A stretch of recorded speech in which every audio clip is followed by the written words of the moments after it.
장례협회 통계에 따르면 현재 우리나라에는 1127개의 장례식장이 있습니다. 2000년에는 전국적으로 465곳밖에 되지 않았습니다. 2배 이상 그동안 크게 증가한 셈이지요. 그래서 이제는 장례 치르는 것도 이전에 비해서는 훨씬 수월해진 것도 사실입니다. 장례 방식도 많이 달라졌습니다. 이제는 화장을 주로 하게 되고 내장을 하는 가정들이 간혹 있게 되었습니다. 아무튼 죽은 사람에 대해서 산 사람들이 할 수 있는 최상의 일, 정말 예우를 다해서 할 수 있는 것은 죽은 자의 장례를 잘 치르는 것임을 우리는 알고 있습니다.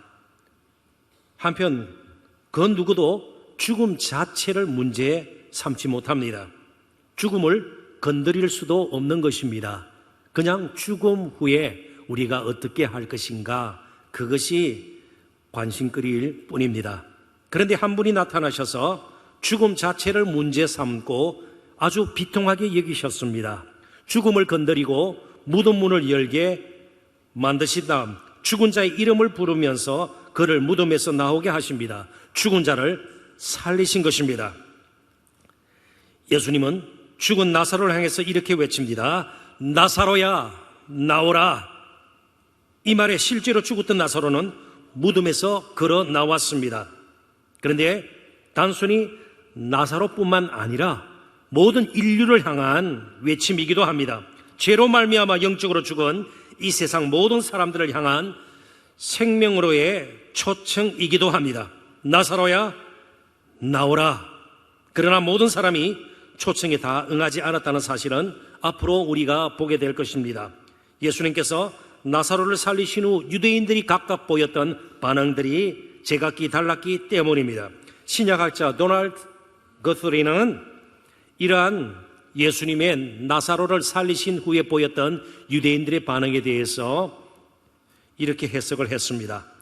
나사로가 무덤에서 나오는 것을 목격한 사람은 많았지만 하나님의 영광을 본 사람은 많지 않았다. 이 죽은 나사로를 살리는 사건에서 그렇다면 가장 필요한 것이 무엇이었을까요? 예수님과 함께한 사람들, 물론 마리아가 포함이 됩니다. 이들에게 가장 필요했던 것은 믿음이었습니다. 예수께서 이르시되 내 말이 내가 믿으면 하나님의 영광을 보리라 하지 아니하였느냐. 40절에 나와 있지 않습니까?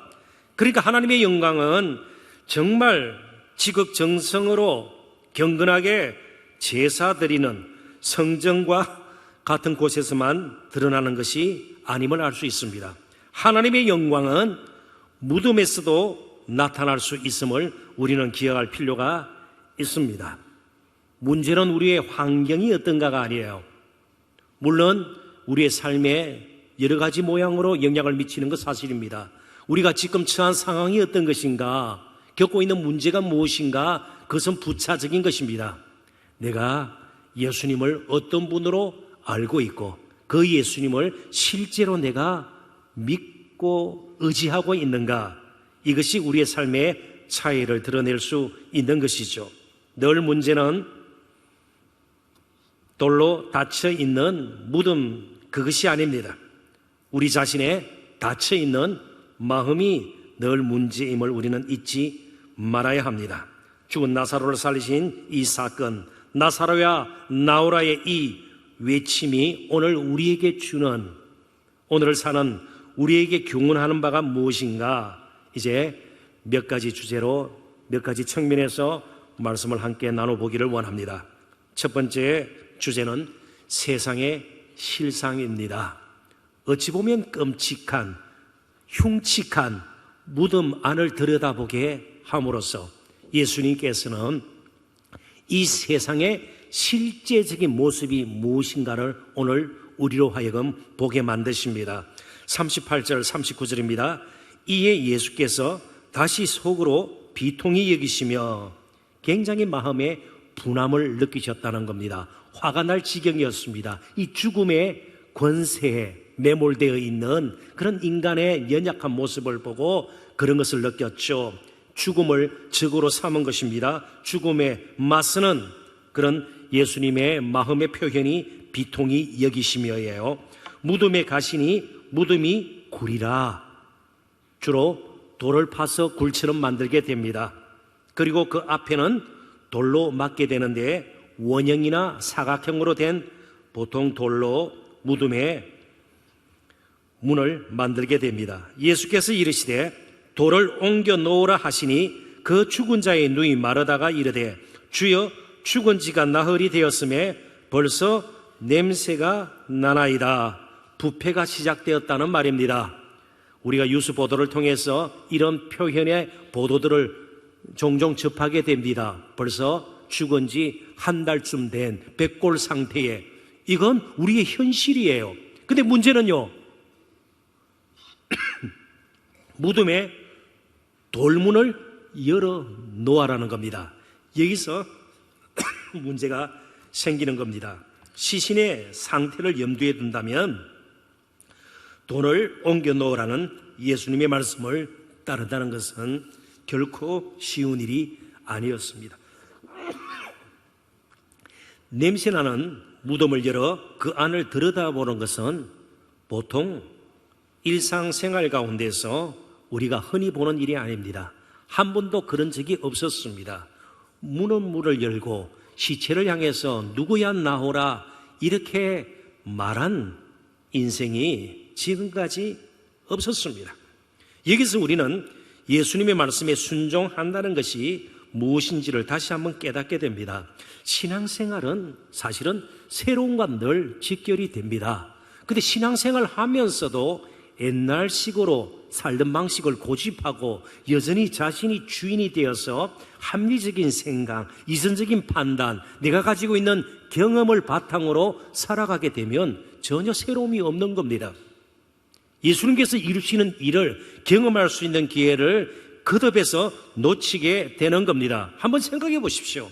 죽은 시체가 있는, 벌써 썩기 시작한, 부패가 진행 중인 그 시신이 있는 무덤문을 열어 놓아라. 이게 현실성이 있는 것입니까? 아니요. 우리가 상식적으로 생각해도 굉장히 정말 위험스러운 일이 아닐 수가 없습니다. 그 안에 못 볼 것을 보는 것으로 끝날 수도 있지 않겠습니까? 이때 필요한 것이 무엇인가 하면 믿음이죠. 믿음이 작동하지 않으면 결코 할 수 없는 것이 예수님의 말씀에 대한 순종입니다. 예수님께서 베드로에게 하셨던 말씀을 우리는 기억하게 됩니다. 밤새 갈릴리에서 잔뼈가 굵은 베세다 출신의 이 베드로는 열심히 물고기 잡으려고 노력을 했지만 한 마리도 잡지 못했습니다. 한 마리도 잡지 못했기 때문에 더 피곤함을 느꼈는지도 몰라요. 그물을 정리하고 이제 집에 가서 쉬어야 할 시간입니다. 그때 난데없이 예수님께서 깊은 데로 가서 거기서 그물을 내리라는 겁니다. 피곤함이 있습니다. 허탈감이 있습니다. 그리고 업으로서 그 시간에, 이른 아침 시간에 깊은 데 가서 그물을 내려봤자 거기는 물고기가 없다는 사실을 베드로는 경험적으로 알고 있습니다. 만약 그가 자신의 경험, 자신의 판단, 합리적인 업으로서의 여러 가지 지식을 동원했더라면 그는 결코 예수님의 말씀에 순종할 수가 없었을 겁니다. 그런데 어찌 보면 미련하게도 예수님께서 그렇게 말씀하셨으니 말씀에 의지하여 다른 사람의 말이 아니라 예수님의 말씀이기 때문에 오직 그 말씀에 의지하여 그물을 내리이다. 실제로 그물을 내리고 그물이 찢어질 정도로 어획량이 많았습니다. 그리고 거기서 하나님의 영광을 보고 무릎을 꿇고 나는 죄인입니다. 이 표현은요, 내가 하나님 앞에 섰습니다, 그런 뜻이에요. 나는 죄인입니다. 나를 떠나소서. 내가 하나님 앞에 섰습니다. 하나님의 영광을 본 것입니다. 사실 우리가 겪는 많은 갈등과 문제는 우리가 충분히 이성적이지 못하기 때문이 아니에요. 충분히 합리적이지 못하기 때문이 아니에요. 충분한 경험과 지식을 다 갖추지 못했기 때문이 아니에요. 합리적인 판단을 충분히 하지 못했기 때문이 아니에요. 때로는 미련하게 보이고 비정상적으로 보이고 비현실적으로 보이는 예수님의 말씀에 자신의 뜻을 꺾고 자신의 경험을 엉두르고 순종하지 않기 때문에 그렇습니다. 그래서 새로움이 없는 것이에요. 교회를 수십 년 다녔는데 하나님의 영광이라는 단어는 나하고는 전혀 어울리지 않는, 연결되지 않는 그런 종교적인 용어로 남아버리고 마는 것입니다. 바로 예수님에 대한 확신, 그분의 말씀이기 때문에 그분의 말씀에 의지하여 그물을 나리고 그리고 무덤 문을 여는 것, 이러한 순종은 바로 예수님에 대한 분명한 확신이 없다면 불가능합니다. 그래서 예수님은 자신을 부활이요 생명이라고 말씀하셨습니다. 죽음을 건드리고 죽음 자체를 다룰 수 있는, 죽음을 생명으로 바꿔놓을 수 있는 권능이 나에게 있다, 그런 뜻이죠. 자, 그렇다면 우리가 가장 잘 사는 법은 아무리 비현실적으로 보이는 말씀이라 할지라도 예수님의 말씀이라면 순종하는 것입니다. 순종하지 못하기 때문에 문제가 더 험하게 되는 것이고 더 심각하게 변하고 마는 것입니다. 그리고 순종할 때는 당장은 어렵고 손해보는 것 같고요, 미친 사람처럼 보일 수도 있지만 지나면 하나님의 영광을 생생하게 볼 수 있게 되고 경험할 수 있게 되는 것입니다. 40절을 같이 한번 읽어보도록 하십시다. 예수께서 이르시되 내 말이 내가 믿으면 하나님의 영광을 보리라 하지 아니하였느냐 하시니. 자, 무덤 문을 보고요, 앞에 서신 예수님을 보고요, 자, 우리의 시선이 누구에게로 가야 될까요? 무덤 문 이전에 먼저 예수님께 가야 하죠. 이제 예수님의 말씀이기 때문에, 이 예수님이 말씀하셨기 때문에 무덤 문을 연다 이 말이죠. 오늘 교회가 안고 있는 가장 큰 문제 중에 하나가 무엇인가 하면, 교회가 움직이는 것도 역시 세상 방식으로 움직여지리라는 막연한 생각 때문입니다. 힘의 논리라든지 경제 논리에 따라 교회가 움직여진다고 생각해요. 그리고 실제로 예수님의 말씀에는 순종함이 없다면 간판은 교회지만 순종의 공동체가 아니기 때문에 하나님의 영광이 드러날 일이 거의 없게 되는 것이에요. 정말 예수님께서 이루시는 새로운 일들을 경험하게 되는 그런 경우들은 극히 드물게 될 것입니다. 기독교인의 가정도 마찬가지라고 생각이 됩니다. 순종이 그만큼 쉬운 것은 아니다 이 말이죠. 예수님을 전적으로 신뢰하고 예수님을 확신하고 예수님께 내 인생을 맡기지 않는 이상 순종은 불가능하게 됩니다. 그러니까 이 세상의 것으로 내 인생을 한번 바꾸어 보고 죽음 같은 그런 상황들을 새롭게 변화시키고 그런 일은 일어나지 않을 것입니다. 분명히 말씀드릴 수 있습니다. 그래서 정말 이 세상의 참모습이 무엇인가를 나사로의 무덤을 통해서 예수님께서는 우리에게 보여주시기를 원하시는 겁니다. 얼마 전 제 왼쪽 윗 어금니 일부가 깨져서 치과 병원을 찾게 되었습니다. 원장 선생님께서는 제 깨진 이빨의 상태를 제게 보여주기 위해서 먼저 엑스레이 사진을 찍고요, 그 사진을 보여주었습니다. 이빨의 많은 부분이 떨어져 나갔더라고요. 마찬가지로 우리가 일반적으로 아파서 병원을 찾게 되면 우리 몸이 얼마나 지금 좋지 못한 상태인지, 장기나 기관 등이 얼마나 손상을 입었는지, 쟁이능을 하지 못하고 있는지 알기 위해서 엑스레이나 MRI나 혹은 CT 촬영을 하게 되고, 이어 그 결과를 의사분들이 우리에게 보여줍니다. 먼저 보아라는 거예요. 그리고 치료의 방법을, 수술을 할 것인지 방사능 치료를 할 것인지 약을 처방할 것인지 그렇게 우리에게 또 알려주시는 겁니다. 복음이 복음되기 위해서 우리는 이 세상이 얼마나 처참한 곳이라는 것을 먼저 직시할 필요가 있습니다. 제가 풀이한 바로는 이 세상은 거대한 무덤이나 다름이 없습니다. 겉은 아름답게 꾸밀 수가 있는 것이죠. 그렇지만 그 안에는 온갖 부패하고 나사로의 시신처럼 정말 썩은 것들로 가득 찹니다. 죽음의 악취가 여기저기서 진동하는 세상입니다. 죄로 말미암아 모든 인간은 전적으로, 조금이 아니라 전적으로 완전히 부패하고 타락했기 때문에 사람이 있는 곳에는 늘 죽음의 악취가 날 수밖에 없습니다. 예레미야 선지자는 예레미야서 17장 9절에서 이렇게 인간이 얼마나 부패한 존재인가를 잘 우리에게 가르쳐주고 있습니다. 만물보다 거짓되고 심히 부패한 것은 마음이라 누가 능히 이를 알리오마는 그러니까 괜찮은 곳에 가면 좀 나아질 것이다. 아니에요. 부패한 인간이 가면 그곳을 또 형편없는 곳으로 만들 수가 있는 것이죠. 문제는요, 우리 자신이 변해야 되는데 우리 스스로는 변할 수 있는 가능성이 전혀 없는 겁니다. 죽음의 악취가 날 수밖에 없는 겁니다. 근데 그런 사람이 대학 교수가 되고요, 아주 고위공직자가 되고요, 전문인이 되고요, 재벌이 되고 이러니까 세상이 또 더 엉망이 되는 것이에요. 기대해서는 안 돼요. 변할 것이 없어요. 큰 나사로의 무덤처럼 이 세상은 큰 무덤이에요. 얼마나 잘 꾸미는가. 일시적으로 향료를 써서, 요즘 말로 향수를 써서 조금 냄새를 감하는 이 정도예요. 근본적으로 변할 수가 없는 것이에요. 마태복음 23장 27절 같이 한번 읽어보도록 하십시다.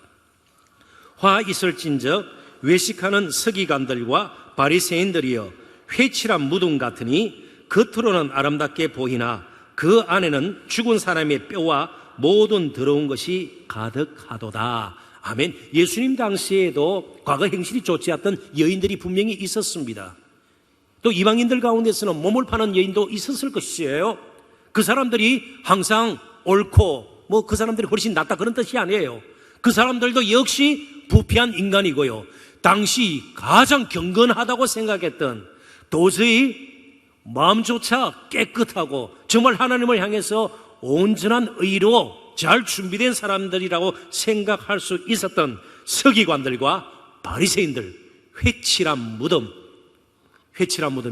회를 칠해서 하얗게 잘 발라놨어요. 아름답게 꾸몄지만 그 안에는요, 죽은 사람의 뼈와 모든 더러운 것이 가득하도다. 이게 세상의 모습이고요, 저와 여러분의 모습이었습니다. 에베소서 2장 1절부터 3절 제가 읽어봅니다. 그는 허물과 죄로 죽었던 너희를 살리셨도다. 예수님이 오셔서 개입하지 않았더라면 우리 또한 해칠한 무덤처럼 살아갔을 거예요. 들키지만 않을 뿐이죠. 그냥 들키면 우사하는 것이죠. 들키면 지탄받는 것이죠. 댓글 공세에 시달려야 하는 것이죠. 그렇게 사는 것이에요. 서로 속이고. 그래서 우리는 다른 사람의 허물과 잘못을 보았을 때, 부정과 때로는 여러 가지 타락한 모습을 보았을 때 너무 충격받을 필요가 없어요. 어차피 그런 인생들이고 우리 또한 그런 존재였습니다. 예수님이 개입하지 않으면, 복음이 우리에게 정말 복된 소식이 되지 않았더라면, 우리를 변화시키지 않았더라면 우리 또한 그렇게 살다가 죽었을 것입니다. 그때 너희는 그 가운데서 행하여 이 세상 풍조를 따르고 공중의 권세 잡은 자 마귀 사탄을 따랐으니, 지금 불순종의 아들들 가운데서 어떤 일이 있어도 하나님 앞에 무릎 꿇지 않는, 거듭거듭 불신앙적으로 하나님을 거역하는 그런 사람들 가운데서 역사하는 영이라. 전에는 우리도 다 그 가운데서 우리 육체의 욕심을 따라 지내며 육체와 마음이 원하는 것을 하여 다른 이들과 같이 본질상 진노의 자녀이었더니. 왜 제가, 저는 염세주의자가 아닙니다. 비관주의자가 아닙니다. 정말 현실적으로 이 세상은 그런 모습이라는 거예요. 이런 비참한 실상을 제대로 알아야 하나님의 아들 예수 그리스도가 왜 이 땅에 오셨는가를 분명히 알게 되고, 왜 하필 십자가를 지셔야 우리의 구원이 이루어지는가를 알 수 있기 때문입니다. 그리고 그의 오심, 그의 죽으심, 그의 다시 살아나심이 얼마나 우리에게 복된 소식이 되는가를 마음속 깊이 새기게 되는 겁니다. 자, 그렇다면 이 땅엔 정말 소망이 없고 죽음의 악취로 가득 찬 무엇을 저희들은 그러면 의지하고 살아야 될 것입니까? 두 번째 주제가 하늘의 소망입니다. 이 땅이 엉망이면 엉망일수록 우리는 하늘을 소망 삼아야 됩니다. 이것은 피안적인 자세, 현실을 피하고 은둔주의자가 된다든지 정말 산속에 들어가서 기도를 하고 이런 뜻이 아니에요.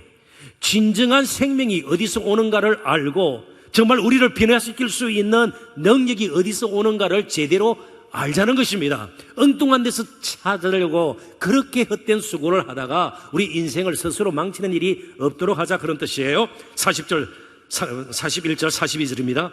예수께서 이르시되 내 말이 내가 믿으면 하나님의 영광을 보리라 하지 아니하였느냐 하시니, 돌을 옮겨 놓으니 예수께서 눈을 들어 우러러 보시고 이르시되 아버지여 내 말을 들으신 것을 감사하나이다. 항상 내 말을 들으시는 줄을 내가 알았나이다. 그러나 이 말씀 하옵는 것은 둘러선 무리를 위함이니 곧 아버지께서 나를 보내신 것을 그들로 믿게 하려 함이니이다. 예수님께서는 어느 일정한 시점에서 어떤 식으로든 기도하셨습니다. 무덤만 뚫어지게 바라보지 않았습니다. 하늘을 우러러 보았습니다. 왜냐하면 생명이, 또 생명의 능력이 하나님으로부터, 하늘로부터 오는 것을 예수님은 아셨기 때문입니다. 우리의 순종도 하늘 소망 없이는 불가능합니다.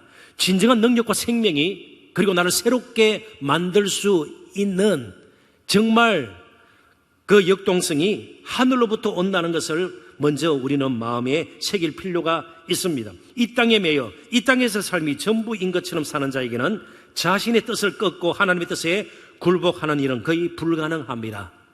우리는 이 땅에 매이면 매일수록 자기를 부인하는, 하나님 앞에 자신을 낮추고 무릎을 꿇는 일은 점점 희박해질 것입니다. 순종은 이 세상에 사는데 길들여져 있는 우리의 본성을 거슬러 결단하는 것이에요. 본성에 맞서는 것입니다.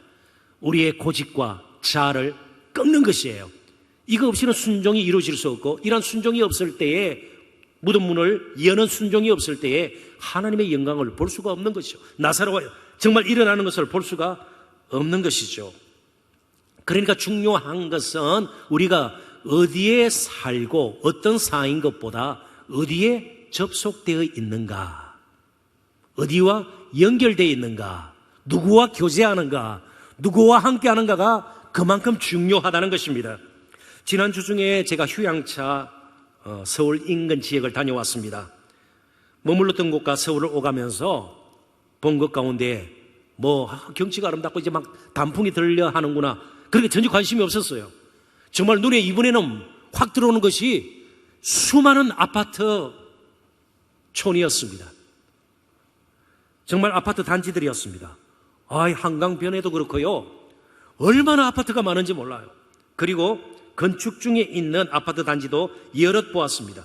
그러면서 제가 제 아내에게, 이렇게 집을 많이 짓는데 아직도 제 집이 없는 사람이 한둘이 아니지, 이게 웬일일까 그러면서 찾아봤습니다. 집에 와서 국토교통부가 지난 5월에 발표한 2018년도 주거실태 조사, 작년 그런 현황입니다. 그 결과에 따르면 우리나라의 자가 보유율은 61.1% 됩니다. 그러니까 10가구 중 6가구 정도가 자기 집을 가지고 그 집에서 살고 있어요.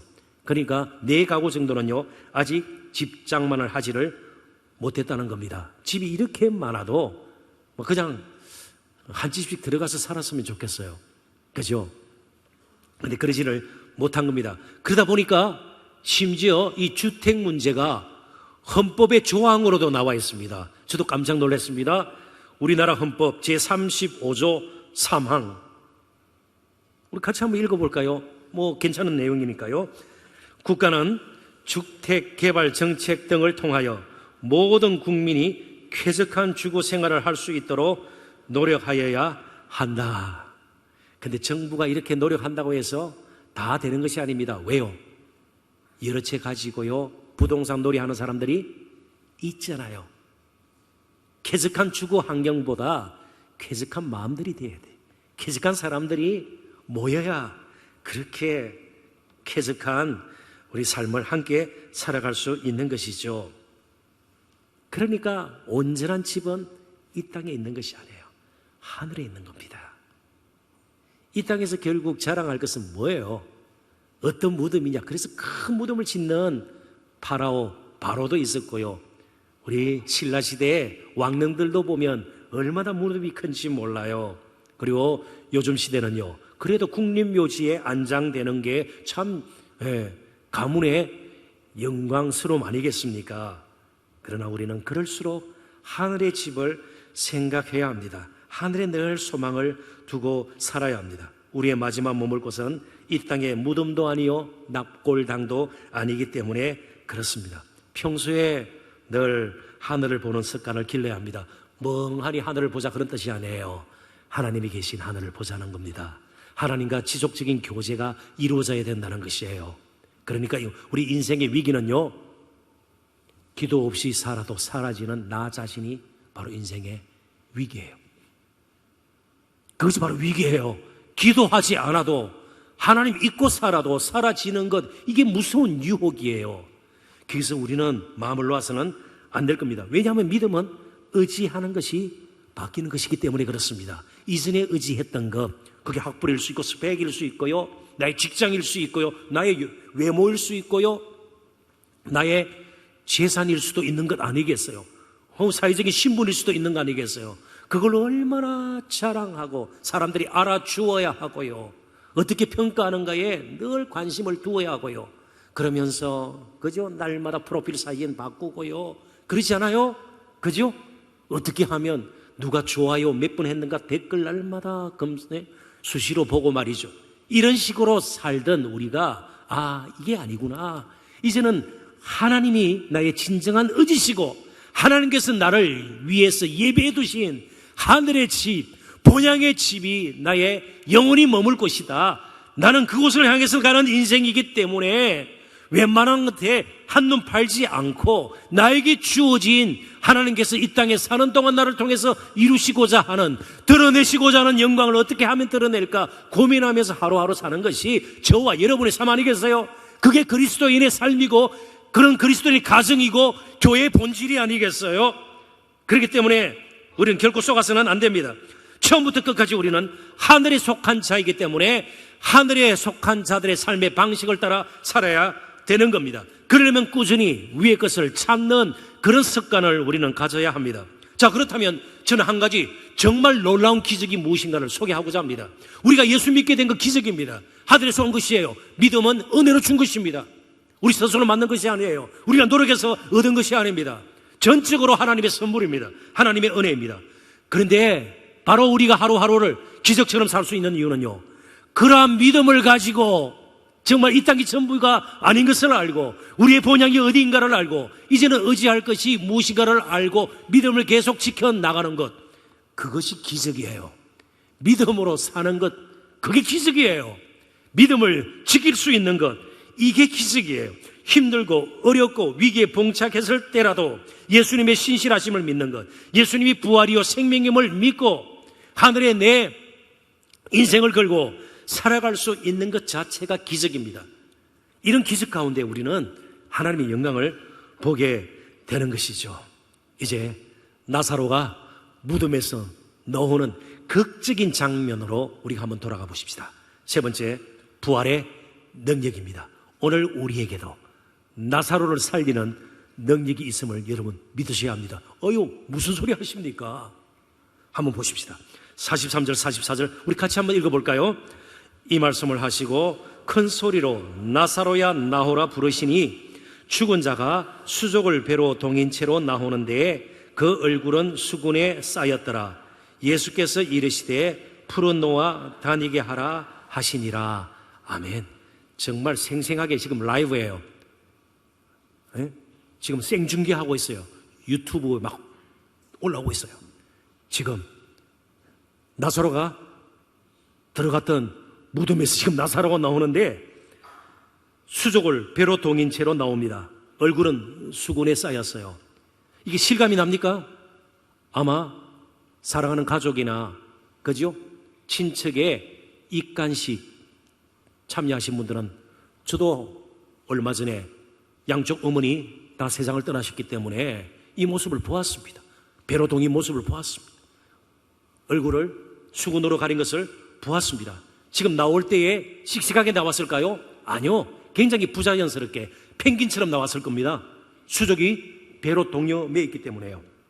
그래서 예수님께서 말씀하십니다. 너무 부자연스럽지 않습니까? 좀 자유롭게 풀어 놓아 다니게 하라. 만약에 나사로가 죽은 상태였으면 그 신체에 접촉을 하게 되면 접촉한 사람도 부정케 되어서 최소한 일주일 성전 예배를 못 드리게 됩니다. 집 밖으로 쫓겨나게 됩니다. 부정한 사람이 돼요. 살아있는 나사로에게 가서 이제 수족을 동인 배를 풀어 놓아 다니게 하라. 나사로의 살아있는 몸을 경험하게 될 것입니다. 현장에 있던 사람들에게 살아난 나사로를 실제로 경험하라는 말입니다. 지금 허상을 보고 있는 것이 아닙니다. 지금 무슨 신화를 제가 말씀드리는 것이 아닙니다. 그의 몸을 만져보라는 뜻입니다. 자, 그렇다면 오늘 우리가 무슨 벽지에 가서, 마늘동에 갔어요, 공동묘지에 가서, 공원묘지에 가서 나오느라 그러면요, 우리가 갈 곳은 뻔해요. 어디로 가야 될까요? 여러분, 어디로 가시는지 알고 있을 거예요. 예수님께서 왜 이 말씀을 하셨더라고요? 온 인류를 향한 생명의 초대예요. 이게 무슨 말이에요? 나사로 살린 건데요. 오직 예수님만이 이렇게 완전히 죽은 자를 살릴 수가 있습니다. 이유는요, 그가 메시아이기 때문에 그렇습니다. 우리는 메시아가 아니에요. 그분만이 메시아예요. 그래서 이 메시아로서의 예수님의 모습을 이사야는 오래전에 그려주고 있는 것이에요. 이사야 25장 7절 8절입니다. 자세히 잘 들어보십시오. 또 이 산에서 모든 민족의 얼굴을 가린 가리개와 열방 위에 덮인 덮개를 제하시며 사망을 영원히 멸하실 것이라. 주 여호와께서 모든 얼굴에서 눈물을 씻기시며 자기 백성의 수치를 온 천하에서 제하시리라. 여호와께서 이같이 말씀하셨느니라. 그 메시아 되신 예수님께서 이제 저와 여러분들을 먼저 살리셔서 영적으로 죽어 있던 우리 주위의 나사로들에게 이제 우리가 가서 나사로야 나오라 이렇게 외치도록 우리를 불러주셨습니다. 이게 우리의 할 일이에요. 이제 오늘 우리가 주위에 죽은 나사로, 그 무덤에서 불러내셨던 예수님처럼 복음의 능력을 믿고 구원의 생명을 선포해야 합니다. 나사로야 나오라. 이제 우리가 찾아가 불러낼 나사로가 누구인지 오늘 저희들은 태신자를 작정하게 될 것입니다. 복음으로 그들을 생명의 자리로 초청하게 될 것입니다. 이것이 라이프 투게더의 핵심이고 본질입니다. 죽은 나사로야 나오라.